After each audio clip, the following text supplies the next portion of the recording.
आपले कुठे सचिव असे किंवा कोणी असो त्यांच्यासोबत जी चर्चा करण्याची जी क्षमता आहे, तर तायंबा साहेबांनी भरपूर अभ्यास केल्यामुळे त्यांनी आमचे आता जे लोक जमलेले आहेत त्यांना मार्गदर्शन पण 2 शब्द सांगावे.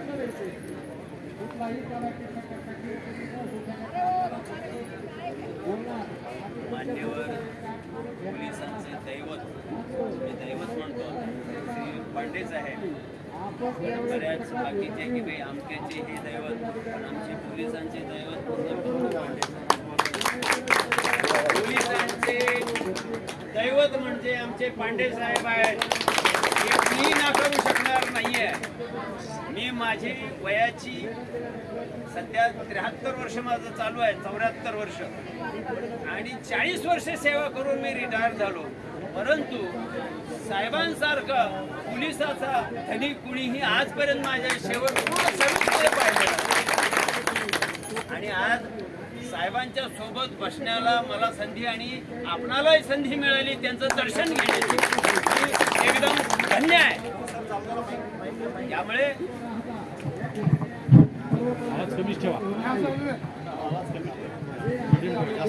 प्रथम पांडे साहेबांना धन्यवाद देऊन पुढील वाटचाल सुरू करूया.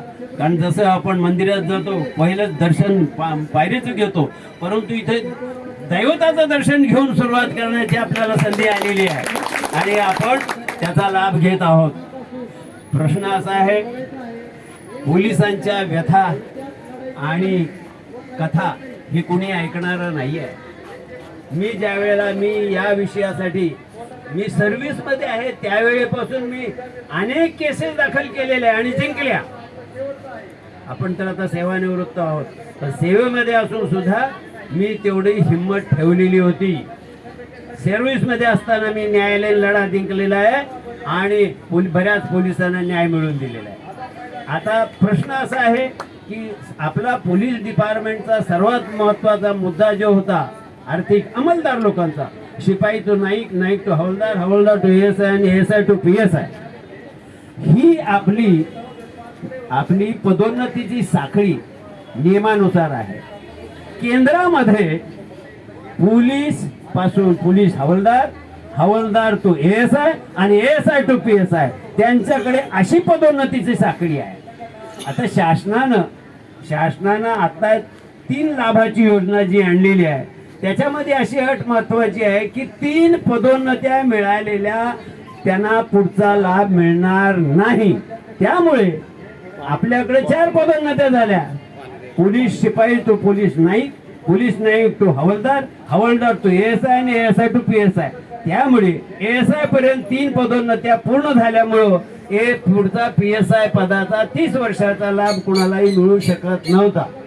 याच्यासाठी मी सुमारे 2016 पासून नाईक पद रद्द करा ह्या मागणीसाठी झगडलेलो आहे.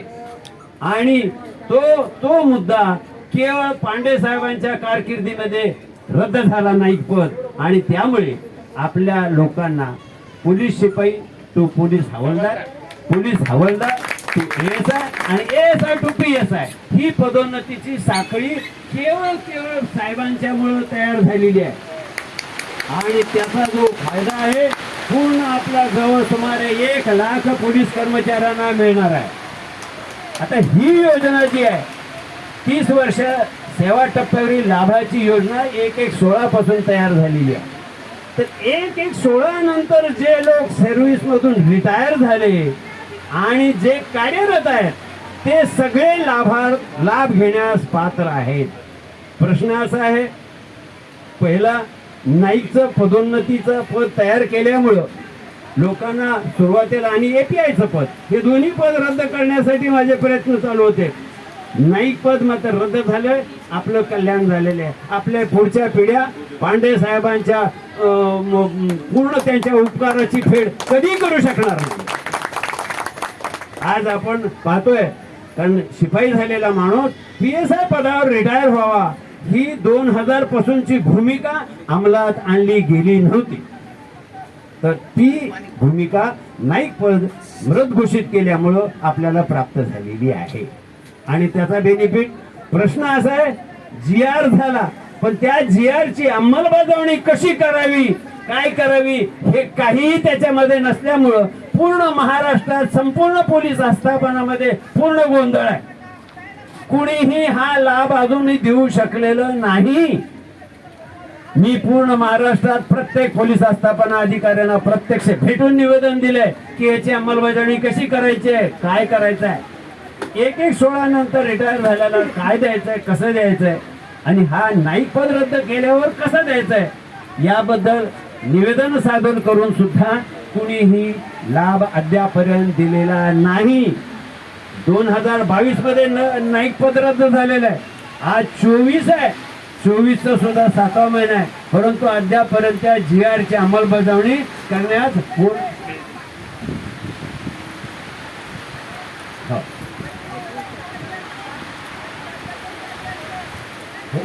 तर तो विषय असा आहे की सगळ्यांना नाईक पद रद्द केल्यानंतरचा जो बेनिफिट द्यायचा आहे तो सुद्धा कार्यरत लोकांना सुद्धा ज्यांची 30 वर्ष नोकरी झालेली आहे त्यांना तो 1/1/16 पासूनच लाभ द्यायचा आहे.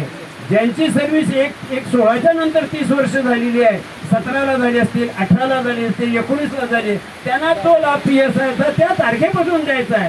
परंतु पूर्ण 1-2 नांदेड जिल्हा आणि हिंगोली यांनी 22 पासून दिलेला. हे चुकीचं आहे.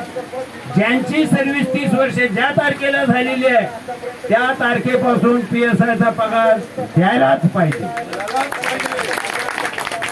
ज्यांची 20 वर्ष सर्व्हिस ज्या तारखेला झालेली आहे, ज्यांची 20 वर्ष सर्व्हिस ज्यांची झालेली आहे त्या तारखेला त्यांना ASIचा पगार देणार. याच्यात काही दुमत नाही. म्हणून आमची जी मागणी आहे 20 वर्ष सेवा टप्प्यावर ASIचा पगार आणि 30 वर्ष सेवा टप्प्यावर PSIचा पगार. प्रमोशन द्या अथवा नाही. आता इथे तर श्रेणी PSI सुद्धा ASI पदावर रिटायर गेले. आता अशी शोकांतिका सर